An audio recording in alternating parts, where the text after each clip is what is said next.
Right, ఏం చెప్తారన్న? ప్రస్తుతం మంత్రివర్గం విస్తరణ జరుగుతుందని కొన్ని వార్తలు వినిపిస్తున్నాయి. దీన్ని ఏం చెప్పదలుచుకున్నారు? మంత్రివర్గ విస్తరణ జరుగుతుంది. ఆ మంత్రివర్గ విస్తరణలో లంబాడీలకు స్థానం ఉంటుందని మేము అనుకుంటున్నాము. విస్తరణ జరుగుతుంది. రాహుల్ గాంధీ గారి నుంచి ఆల్రెడీ ఒక డైరెక్షన్ వచ్చి ఉంటుంది ముఖ్యమంత్రి గారి, కానీ మేము అనుకుంటున్నాము మంత్రి పదవి వస్తుందని ఇప్పటివరకు అనుకుంటున్నాం. మంత్రి పదవి రాని ఎడల మా కార్యాచరణ ఏందో మేము చెప్తాం. ఏ విధంగా ఉండబోతుందో మంత్రి పదవి ఇవ్వని ఎడల అది ఏమంటున్నాం అంటే, ఇప్పటికీ కూడా ఇవ్వరు అనే పదం అయితే మా దగ్గర లేదు డిక్షనరీలో. ఇస్తారనే అనుకుంటున్నాం. ముఖ్యమంత్రి గారు రేవంత్ రెడ్డి గారు తను స్వయంగా చెప్పాడు, లంబాడీ ఓట్లతోనే కాంగ్రెస్ ప్రభుత్వం అధికారంలో వచ్చిందని ముఖ్యమంత్రి చెప్పారు. ఇప్పటికి కూడా ముఖ్యమంత్రి అంటున్నాం, లంబాడీలు ఎక్కువ ఉన్న ఓట్లు అంటే గిరిజన జనాభా ఎక్కువ ఉన్న కాన్స్టిట్యున్సీలే మీ కాంగ్రెస్ పార్టీ గెలిచింది.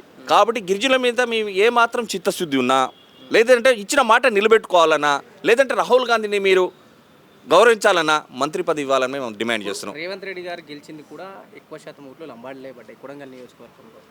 ఇంతవరకు లంబాడీలను పట్టించుకోవడం కారణం ఏంటంటున్నారు? మేము అనుకున్న పట్టించుకోవడం అని అనుకోకున్న దానికంటే సమీకరణలలో ఒక్కొక్కరిని ఒక్కొక్క దగ్గర బెర్త్ చేయాలనే ఉద్దేశంతో రేవంత్ రెడ్డి గారు ఆ వైపు ఆలోచన చేస్తున్నాం. మేము పాజిటివ్ థింక్లోనే.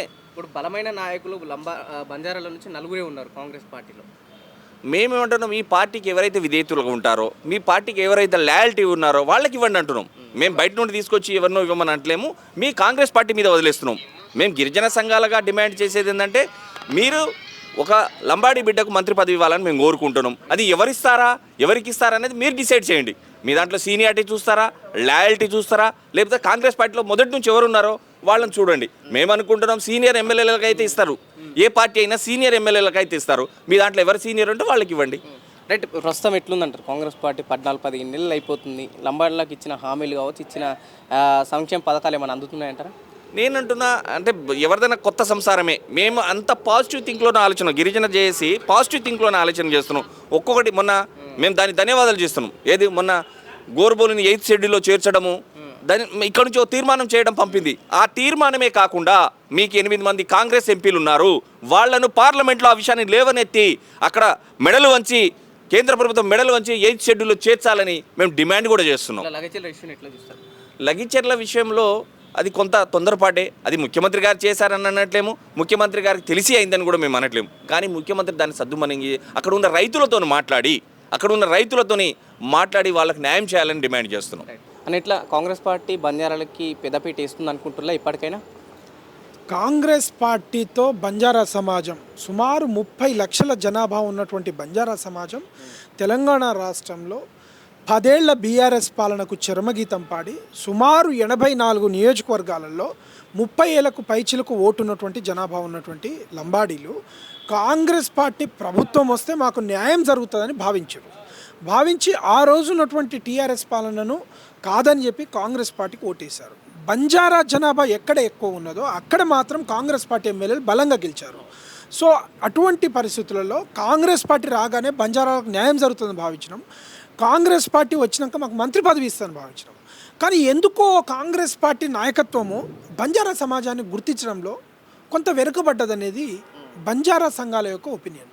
కాబట్టి మేము బంజారా సమాజం నుంచి వచ్చినటువంటి బిడ్డలుగా కాంగ్రెస్ పార్టీలో ఉంటూనే కాంగ్రెస్ పార్టీ యొక్క సామాజిక న్యాయానికి కట్టుబడి ఉన్న పార్టీగా మేము భావించి ఇవాళ కాంగ్రెస్ పార్టీలో ఉన్న రాజ్యాంగ హక్కుల కోసం, మా జాతి కోసం మేము మా పార్టీని అడుగుతున్నాం, వేరే వాళ్ళని అడుగుతలేము.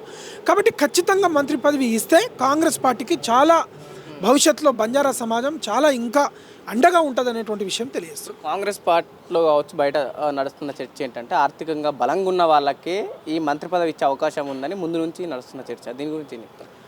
నేను నిన్న రాహుల్ గాంధీ గారిని పార్లమెంట్ ఆవరణలో ఒక 10 నిమిషాలు కలవడం జరిగింది. కేసీ వేణుగోపాల్ గారి ఇంటికి పోయి 15 నిమిషాల పాటు మాట్లాడడం జరిగింది. మీనాక్షి నటరాజన్ గారిని ఢిల్లీ ఇందిరాభవన్లో కలిసి సుమారు 15-20 నిమిషాలు మాట్లాడింది. ఈ ముగ్గురితో కలిసినాక నాకు వచ్చిన క్లారిటీ ఏంటంటే, పార్టీకి సంబంధించి కొన్ని ఒత్తిడిలు ఉన్నాయి, కొన్ని జిల్లాలలో ఉన్నటువంటి సమీకరణలు, అలాగే మంత్రివర్గంలో ఉన్న కుల సమీకరణల ఆధారంగా ఇవ్వబోతున్నాము. ఆ ఇచ్చే క్రమంలో కొన్ని ఇటు అటుగా ఉన్నటువంటి పరిస్థితి ఉన్నది.